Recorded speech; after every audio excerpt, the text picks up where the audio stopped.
오늘 우리에게 주신 하나님 말씀은 마태복음 6장 25절에서 34절 말씀까지 보도록 하겠습니다. 마태복음 6장 25절에서 34절 말씀까지 보겠습니다. 제가 한 절, 여러분이 한 절, 우리 마지막 34절은 함께 읽겠습니다.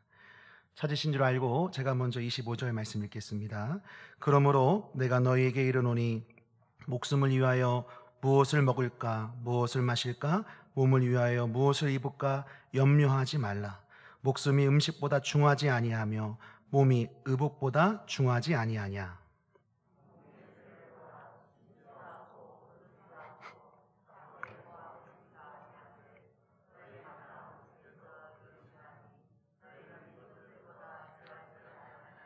너희 중에 누가 염려함으로 그 키를 한 자라도 더할 수 있겠느냐.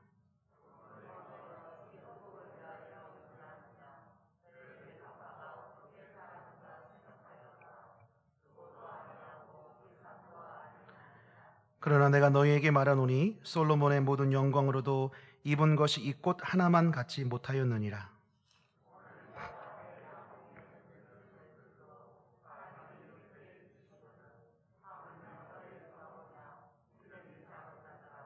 그러므로 염려하여 이르기를 무엇을 먹을까, 무엇을 마실까, 무엇을 입을까 하지 말라.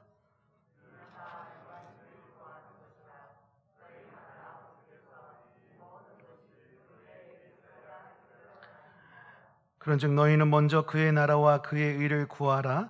그리하면 이 모든 것을 너희에게 더하시리라. 같이 읽겠습니다.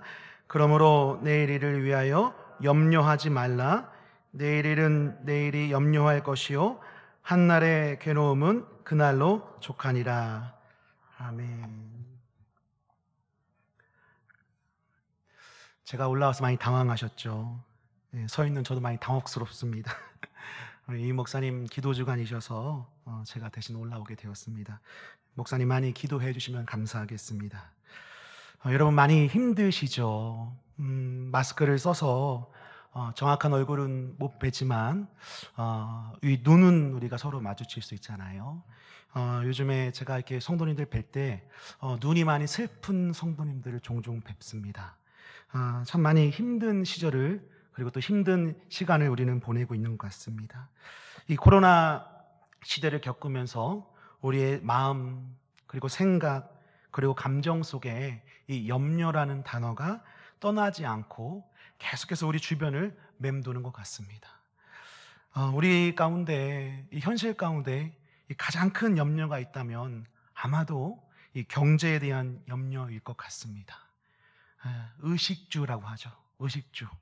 먹고 살아가는 이 문제로 인해서 우리 현실 가운데 이것이 부딪히고 또 이것이 염려로 인해서 마음 가운데 근심하게 된다는 것이죠. 여러분 염려는 쉽게 말씀드리면 걱정하는 거예요. 근심 걱정이 염려라는 것입니다. 우리가 이 세상을 하루하루 살아가면서 우리의 삶이 근심이 없고 걱정이 없이 오직 행복하게만 살아가면 참 좋겠는데 여러분 우리 현실은 어떻습니까? 그렇지 않다는 거예요. 그렇지 않다는 거예요. 특별히 코로나 시대 때 염려가 계속해서 우리 마음 가운데 찾아온다는 것입니다. 이 염려에는요, 이 세 가지 특징이 있다고 합니다. 이 세 가지 특징. 첫째는 불필요함입니다. 불필요하다는 거죠. 여러분 염려가 들어왔는데 우리가 그것을 계속해서 염려한다고 해서 그 문제가 해결이 될까요? 해결되는 게 없다는 거예요. 근데 우리는 불필요한 염려를 너무 많이 하면서 이 세상을 살아가고 있다는 거예요. 여러분 예를 들어 보겠습니다. 여러분 늘 아침, 점심, 저녁 드시지 않습니까? 우리가 세 끼를 먹지 않습니까? 근데 음식을 먹고 예를 들어서 소화가 잘 돼야 되는데 음식을 먹고 나서 소화가 잘 안 돼요. 하루 이틀 지나면 괜찮겠지. 근데 그게 3일이 가고 일주일이 가고 2주, 보름 이상 가까이 소화가 안 돼요. 뭐만 먹으면 여기 얹혀 있는 것 같고 뭐가 답답한 느낌이 들고 뭐가 꽉 막힌 이런 답답한 느낌이 들 때가 있어요. 여러분 이런 현상이 들면은 우리가 어떻게 됩니까? 빨리 내과를 찾아가서 검사 받고 필요할 때는 내시경 검사를 받아야 됩니다. 그런데 여러분 우리는 염려가 너무 많은 사람들이라 병원 가기 전에 진찰 받기 전에 벌써 우리가 스스로 의사가 돼서 변명을 다 진단을 내린다는 거예요. 아직 검사도 안 했는데 벌써 내 스스로 염려가 너무 많아서 이 불필요한 염려 때문에 위암이라는 판단을 스스로 하게 된다는 거예요. 더 나가신 분은 이래요. 저 위암 몇 기 같아요. 검사도 안 했는데. 더 나가신 분들은 벌써 장례 다 치르고 하늘나라에서 주님 품에 안겨 계세요. 웃는 분들은 다 경험이 있으신 것 같아요. 이런 불필요한 염려를 너무 많이 하고 살아간다는 거예요. 근데 여러분 실제로 이 염려와 다르게 실제 검사해 보면요, 전혀 다른 결과가 나온다는 거예요. 그냥 단순 소화불량, 면역력이 약한 소화불량, 위염, 위궤양, 단순히 이런 건데 우리 염려로 인해서 엄청난 소설과 엄청난 상상력으로 인해서 계속 마음 가운데 이 불필요한 염려를 쌓아간다는 거예요. 두 번째는 유해함입니다. 유해함. 여러분 염려라는 단어 이 헬라어로 보면요, 헬라어로 해석하면 나누어지다, 이 분열되다라는 뜻을 갖고 있어요. 나누어지다, 분열되다. 여러분 그래서 이 염려가 딱 들어오면요, 오늘 해석하는 이 헬라어처럼 마음을 찢고 아프게 만든다는 거예요. 염려가 찾아오면. 그래서 여러분 염려가 있는 사람, 금신 걱정이 가득한 사람은 일단 특징이 있어요. 밥맛이 없어요. 그리고 한숨만 나온다는 거예요. 여러분 염려하는 사람 중에 밥 잘 드시고 소화 잘 되시는 분은 믿음이 훌륭한 분이에요. 존경받아야 됩니다. 근데 대부분 성도님들이 염려가 찾아오면 밥맛이 없어요. 많이 마르시죠. 그렇다고 제가 염려가 없다는 것은 아닙니다. 오해하지 마시기 바랍니다. 세 번째는 전염성이에요. 전염성. 여러분 염려와 걱정은 다른 사람에게 쉽게 전염된다는 거예요.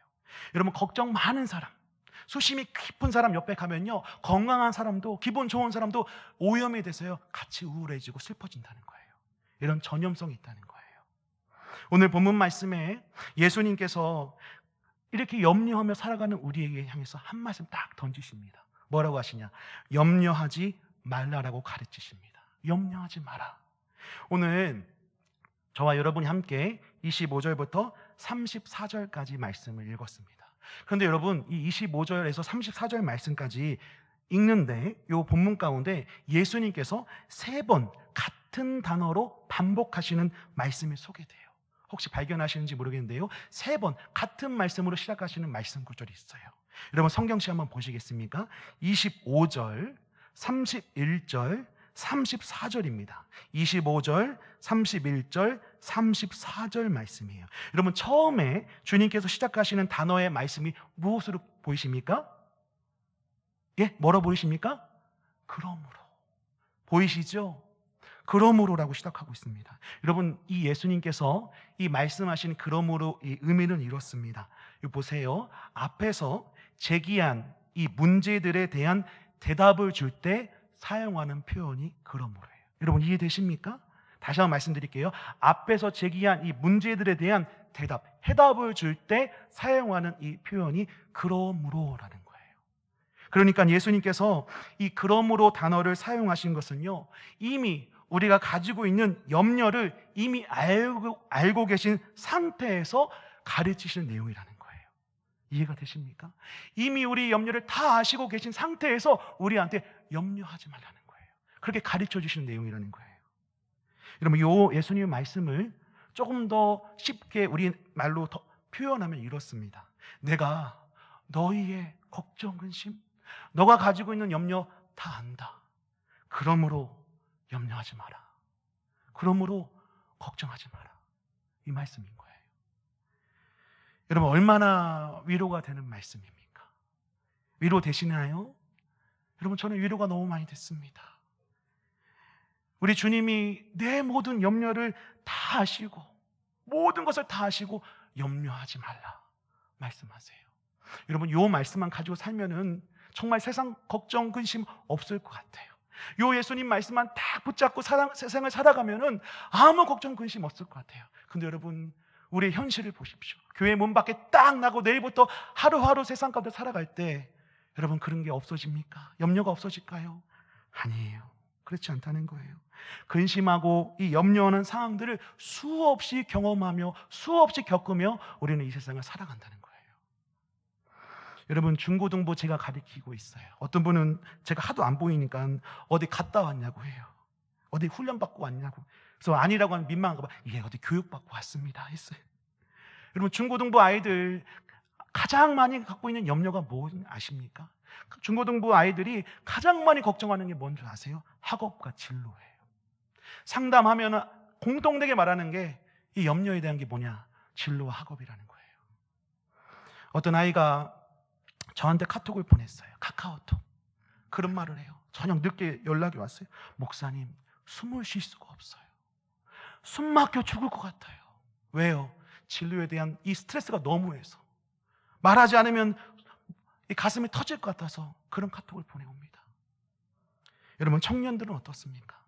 취업에 대한 염려 때문에 밤잠을 못 잘 정도예요. 사업을 하는 성도님들은 어떻습니까? 비즈니스에 대한 이 염려 때문에 많이 근심하세요. 여러분, 자녀를 둔 부모님은 어떻습니까? 자녀들에 대해서 염려하며 살아간다는 거예요. 여러분, 어쩌면 우리는 이 염려의 그늘 아래서 늘 헤매고 살아가고 있는 것 같습니다. 이 염려의 그늘 아래서. 여러분, 사탄의 방법은요, 참 교묘합니다. 사탄은 온갖 방법을 다 동원해서 우리를 넘어뜨리려고 한다는 거예요. 여러분, 염려가 찾아올 때, 여러분, 우리 마음이 흔들릴 때 우리는 그걸 염려를 멈추고 하나님을 향해서 시선을 고정해야 되는데요, 사탄은요, 온갖 방법을 다 동원해서 우리를 그렇게 하지 못하게 해요. 하나님을 바라보지 못하게 해요. 하나님께 시선을 고정시키지 못하게 한다는 거예요. 그럼 어떻게 공격을 합니까? 이 세상의 것만 시선을 고정시키게 한다는 거예요.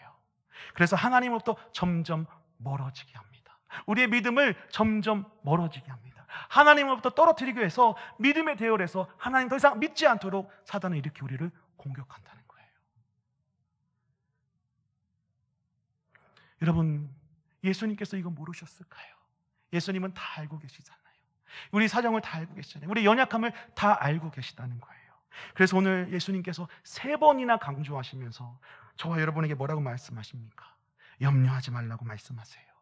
근데 여러분, 오늘 말씀 잘 보시면요, 25절 말씀에 보시면 염려하지 마라 하시면서 마지막 이 한 문장을 툭 던지세요. 이 화면 보시겠습니까? 쉬운 성경에 보면은 이렇게 말씀하세요. 보세요. 생명이, 이 목숨이죠, 음식보다 더 중요하고 내 몸이 옷보다 더 중요하지 않느냐, 이렇게 말해요. 너의 목숨이 음식보다 더 중요하고 너의 몸이 옷보다 더 중요하지 않느냐, 이렇게 질문을 딱 던지세요. 여러분, 예수님의 이 말씀은 이 의미가 이렇습니다. 너희가 근심하고 염려하는 너희 목숨, 생명을 한번 생각해봐라. 너희의 생명, 그 목숨은 어떻게 받았느냐? 너희의 그 생명, 목숨이 누구로부터 왔느냐? 어디서부터 왔느냐? 이 물음이에요. 이 질문이신 거예요. 여러분, 예수님의 이 질문에 대한 우리의 답변은 어떻게 됩니까? 예수님이 우리한테 물으시는 이 질문에 대한 답변을 어떻게 해야 됩니까? 여러분, 정답부터 말씀드리면 예수님의 질문의 답은 하나님의 선물이라는 거예요. 하나님의 선물. 왜 그럴까요? 여러분, 잘 보세요. 사람은 여러분 목숨을 스스로 창조하지 못해요. 죽고 사는 문제 스스로 해결하지 못한다는 거예요. 우리 능력이 없다는 거예요. 우리가 살아서 지금 이 순간에도 숨 쉬고 있다는 것은요, 전적으로 하나님께서 의도하시고 결정하셨기 때문이에요. 여러분, 다 동의하십니까? 그래서 우리 생사화복을 주관하시는 누굽니까? 하나님이라는 거예요. 여러분, 그래서 우리의 목숨 그 자체가 여러분 하나님께로부터 온 선물이라는 거예요. 여러분, 이 말씀을 잘 뒷받침해 주는 말씀이 로마서 8장 32절 말씀이에요. 여러분, 한번 보시겠습니까? 이렇게 말씀하세요. 보세요. 자기 아들을 아끼지 아니하시고 우리 모든 사람을 위하여 내주신 이가 어찌 그 아들과 함께 모든 것을 우리에게 은혜로 주시지 아니하겠느냐. 로마서 이렇게 말씀해요. 여러분, 아멘이십니까?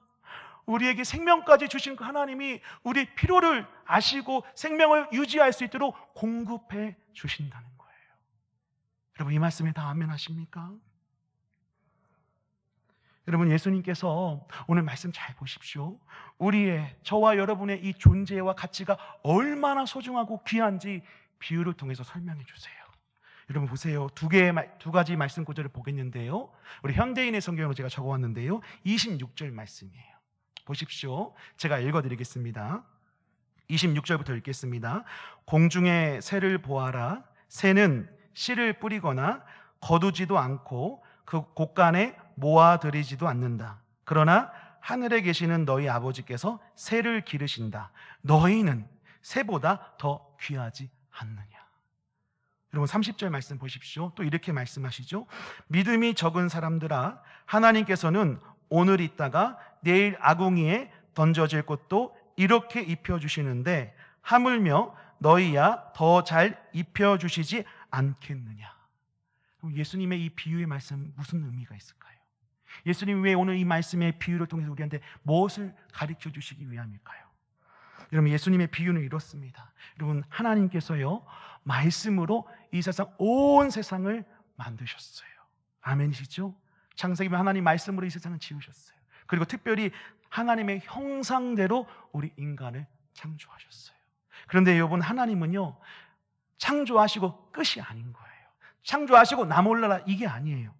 창조로부터 지금까지, 그리고 지금부터 이후로도 하나님께서 창조하신 모든 것들 하나도 빠짐없이 창조하신 모든 것들을 유지하시고 보존해 가신다는 거예요. 여러분, 이걸 가리켜서 하나님의 섭리라고 합니다. 하나님의 섭리. 여러분, 그래서요 이 세상의 역사를 주관하는 주인공은요 인간이 아니에요. 우리가 인간이 역사를 쓰는 것이 아니라 역사의 주인공은요, 역사를 만드시는 분은 하나님이십니다. 여러분, 아멘이십니까? 자꾸 사람들이 이걸 헷갈려해요. 우리가 이 역사를 이루어가는 것이 아니에요. 하나님의 아래 다 있다는 거예요. 여러분, 우리 그리스도인들이 자꾸 이런 말 쓰는 사람이 있어요. 우연. 아니요, 우리 그리스도인에게 우연은 없어요. 우연이라는 것 자체가 없다는 거예요. 우리 그리스도인에게는 운명론 이런 것 자체가 없다는 거예요. 여러분, 잘 기억하셔야 됩니다. 우리 그리스도인들은요 하나님의 섭리 아래 이 땅을 하루하루 살아간다는 거예요. 이 말은 하나님이 만드신 그 시간표와 계획표 아래 우리 그리스도인들이 톱니바퀴처럼 맞춰서, 하나님의 섭리에 맞춰서 이 땅을 살아간다는 거예요. 우리는 우연과 운명 그런 거 없습니다. 하나님의 섭리 아래 살아간다는 거예요. 예수님께서 이거 말씀하신 거예요. 비유 말씀하시면서 이거 하나님의 섭리를 말씀하신 거예요. 위대하시고 전능하신 하나님, 이 비유 말씀하시는 거예요. 이 하나님이 지금 너희도 돌보지 않느냐, 너희의 머리털 하나까지도 다 세고 계시지 않느냐, 이 말씀하시는 거예요. 하나님의 살아계시고 역사하심을 예수님 비유로 설명해 주시고 계세요. 사랑하는 성도 여러분, 우리는 이런 하나님을 믿습니다. 아멘이십니까? 우리는 이렇게 위대하시고 전능하신 하나님을 저와 여러분은 믿고 있다는 거예요. 여러분, 그렇게 비유로 설명하신 후에 31절 이렇게 말씀하시죠. 보세요.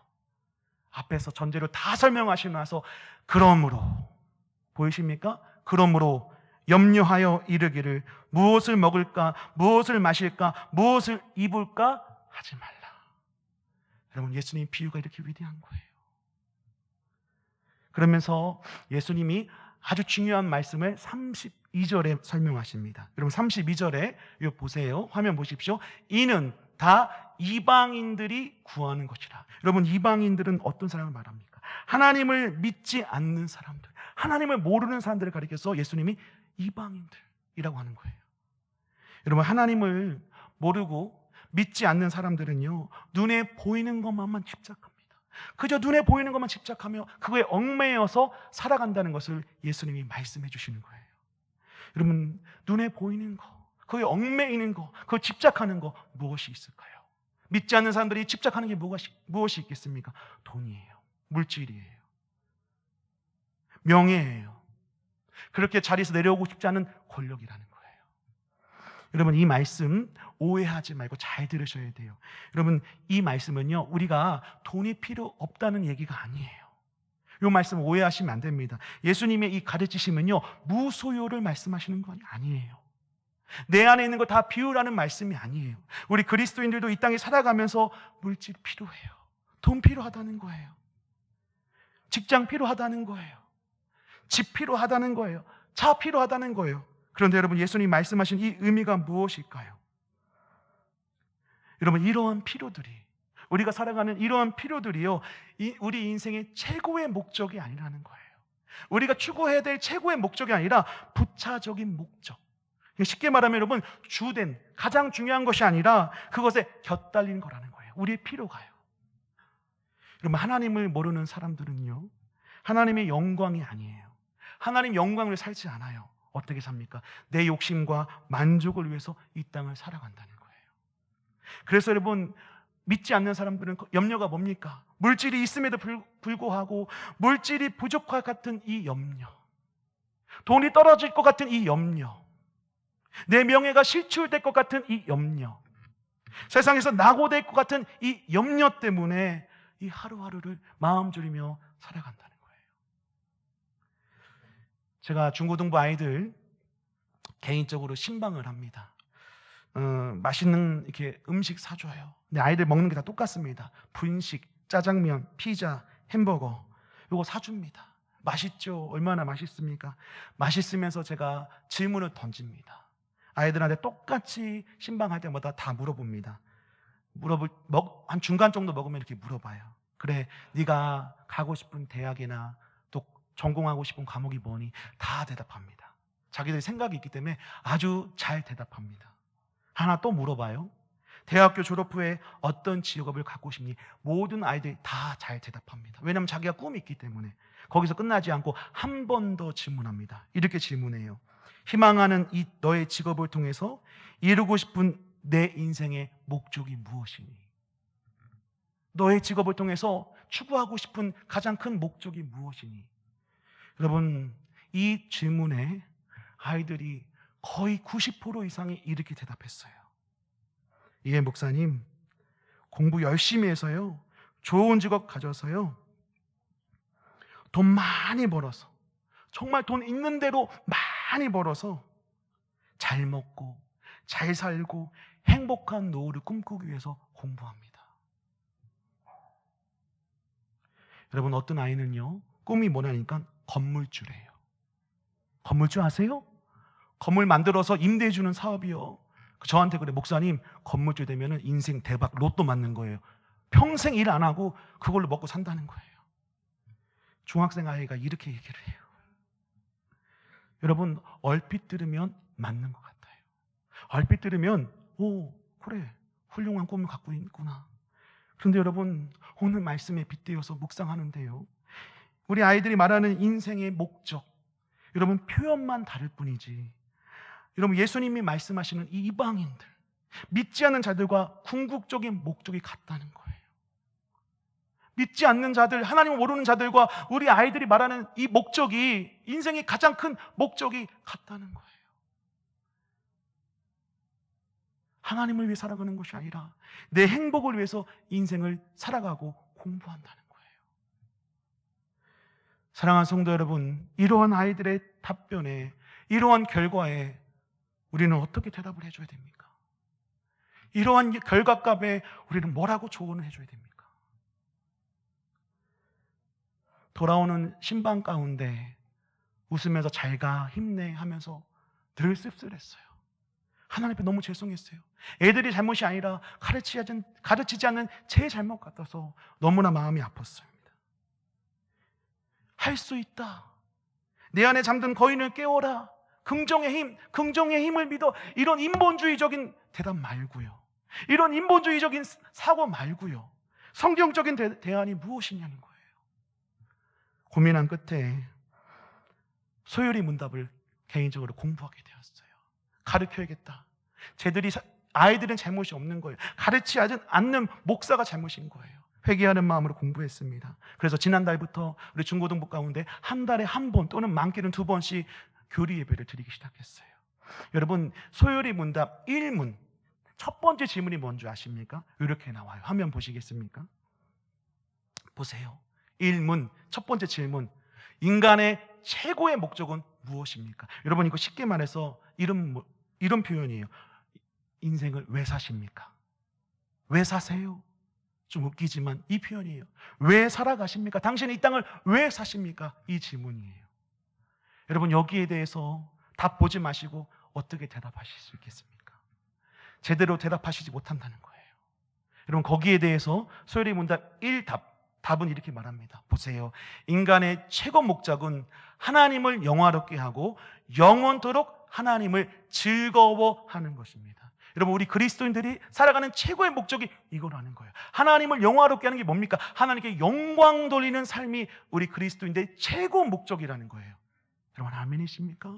그리고 영원토록 그 하나님을 즐거워하는 거, 이게 우리 그리스도의 살아가는 목적이라는 거예요. 여러분, 그러면 왜 이렇게 살아가야 될까요? 답은 하나예요. 하나님께서 우리를 창조하셨어요. 그리고 우리를 죄악 가운데서 구원해 주셨기 때문에 그래요. 그래서 우리는 인생의 최고의 목적을 나를 위해서, 내 자신을 위해서 하는 것이 아니라 하나님의 영광을 위해서, 하나님께 영광 돌리는 삶을 살아가야 한다는 거예요. 여러분, 이 말씀이 제 말이 아니에요. 성경에 나와 있어요. 우리 다 같이 고린도전서 10장 31절 말씀 읽어보겠습니다. 같이 읽겠습니다. 시작. 그런즉 하든지 다 하나님의 영광을 위하여라. 여러분, 우리가 무엇을 먹든지 무엇을 마시든지 어딜 가든지 다 누구의 영광입니까? 하나님의 영광을 위해서라는 거예요. 이것을 위해서 우리는 삶으로 증명해내야 돼요. 삶으로 살아내야 한다는 거예요. 여러분, 예수님께서 오늘 본문의 가장 중요한 하이라이트인 33절 말씀을 말씀하시면서 그리스도인들이 이 땅을 어떻게 살아가야 되는지 말씀해 주십니다. 제가 이 본문을요 A, B로 나눠 왔습니다. 화면 한번 보시겠습니까? 이거 보십시오. A, 제가 현대인의 성경으로 담아왔는데요. A 보십시오. 너희는 먼저 하나님의 나라와 그의 의를 구하라. 이게 먼저 구하는 거예요. 두 번째 B 보십시오. 그러면 이 모든 것을 너희에게 덤으로 주실 것이다. 여러분, 예수님께서 이렇게 말씀하셨어요. 너희는 먼저 하나님의 나라와 그의 의를 구하라고 말씀하셨어요. 여러분, 이 말씀의 뜻이 무엇일까요? 예수님 어떤 뜻으로 이 말씀을 우리한테 가르쳐 주실까요? 여러분, 하나님의 나라는요, 하나님의 주권 또는 통치를 뜻하는 거예요. 다시 말씀드립니다. 하나님의 나라는 하나님의 주권 또는 하나님의 통치를 말씀하는 거예요. 여러분, 하나님의 뜻이요, 우리 삶의 모든 영역, 우리 속한 거 있잖아요. 직업 있잖아요. 경제, 정치, 사회, 문화, 스포츠 모든 영역에서 여러분, 우리가 삶으로 살아내야 한다는 거예요. 요 말씀하시는 거예요. 우리 삶에서 증명하라는 거예요. 하나님의 나라가 내 삶을 통해서, 내 행동을 통해서, 내 말을 통해서 나타나도록 증명하라는 거예요. 여러분, 코람데오라는 말 아시죠? 코람데오. 다 들어보셨을 거예요. 해석하면 하나님 앞에서의 라틴어예요. 코람데오, 하나님 앞에서. 여러분, 이 말 쓰인 표현이 이렇습니다. 삶의 매 순간 하나님 앞에 서 있는 사람처럼 하나님의 영광을 위해서 살아가는 거예요. 하나님 앞에서. 여러분, 이 코람데오를 딱 가지고 여러분, 우리의 삶을 살아가기 시작하면 어떤 열매를 맺을 수 있는지 아십니까? 코람데오. 여러분, 하나님 앞에서 어떻게 부정직한 삶을 살 수 있어요? 이 하루 주어졌는데, 이 24시간 살아가는데 어떻게 하나님 앞에서 불성실하게 이 하루를 살아갈 수 있겠어요? 보세요, 결과가 달라집니다. 하나님 앞에서.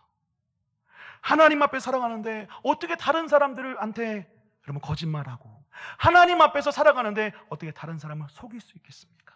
하나님 앞에 살아가는데 어떻게 다른 사람을 손가락질하고 저주고 비판할 수 있겠습니까? 하나님 앞에서. 코람데오. 5만 번 이상 기도 응답받은 조지 뮬러 목사님 다 들어보셨을 거예요. 여러분, 5만 번이면 대단한 거예요. 감히 우리 성도가 엄두도 못 내고 따라갈 수도 없는 숫자예요.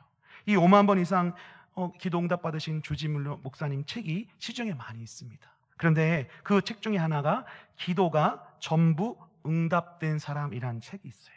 거기 책에 보면은 그리스도인 사업가를 위한 이 권면이 나와요. 4가지를 소개하는데요. 여러분, 특별히 3번째하고 4번째를 잘 기억하면서 보시기 바랍니다. 여러분, 화면 보시겠습니까? 이렇게 써 있어요. 제가 읽어드릴게요. 첫 번째, 배우자와 매일 사업상의 어려움을 놓고 기도하라. 두 번째, 기도 응답을 기다리며 하나님의 도와주심을 믿어라. 하나님의 섭리를 믿으라는 거죠. 세 번째, 여러분 잘 보십시오. 영업 이익의 확대를 위해서 일체의 부정직한 행위와 간교한 수법을 버리라. 여러분, 거짓된 걸 하지 말라는 거예요. 정직하라는 거예요. 하나님 앞에서 정직하라는 거예요. 여러분 보세요. 네 번째, 수입이 많든 적든 일주일 단위로 이윤 가운데 일정 금액을 주님의 사업을 위해서 띄워놓으라. 하나님 나라를 위해서 띄워놓으라는 거예요. 여러분, 이러한 삶을요, 몇백 년 전에 이 청교도들이 다 살았어요. 청교도를 연구하다 보면요, 여러분, 이러한 삶을 살았어요. 하나님 앞에서. 그들이 맡은 거 하나, 작은 거 안에도 성실하게 하나님 앞에서 살았다는 거예요. 사랑하는 성도 여러분, 우리가 하루하루를 살아갑니다. 이제 내일도 목요일 하루를 살아갑니다. 근데 여러분, 오늘 예수님 말씀처럼 내 만족과 유익과 행복을 위해서 사는 것이 아니라는 거예요. 그걸 이방인들이 구하는 거라는 거예요. 그리스도인들은, 하나님 나라에 속한 하나님의 백성들은 하나님의 영광을 위해서 살아가야 한다는 거예요. 그렇게 하나님 나라를 위해서 아낌없이 내 모든 것을 내어드릴 때, 오늘 예수님이 뭐라고 말씀하십니까? 그러면 이 모든 것을 너희에게 덤으로 주실 것이다. 아멘. 여러분, 이것이 하나님 나라 백성으로 이 땅을 살아가는 방법임을 우리 예수님은 우리에게 가르쳐주고 계십니다. 사랑하는 성도 여러분, 이제 이번 주 며칠 안 남았습니다. 또 4월달도 얼마 안 남았습니다. 이 4월달, 이 한 주 살아가시면서 이 놀라운 하나님의 은혜와 이 사랑을 매일매일 여러분의 삶 가운데, 삶 속에서 경험하시길 주의 이름 간절히 축복드립니다. 그래서 하나님의 영광을 위해 살았더니, 나는 내 인생을 위해 살지 않고 하나님의 나라를 위해서 살았더니 하나님이 다 공급해 주시더라. 하나님의 은혜와 사랑을 공급해 주시더라.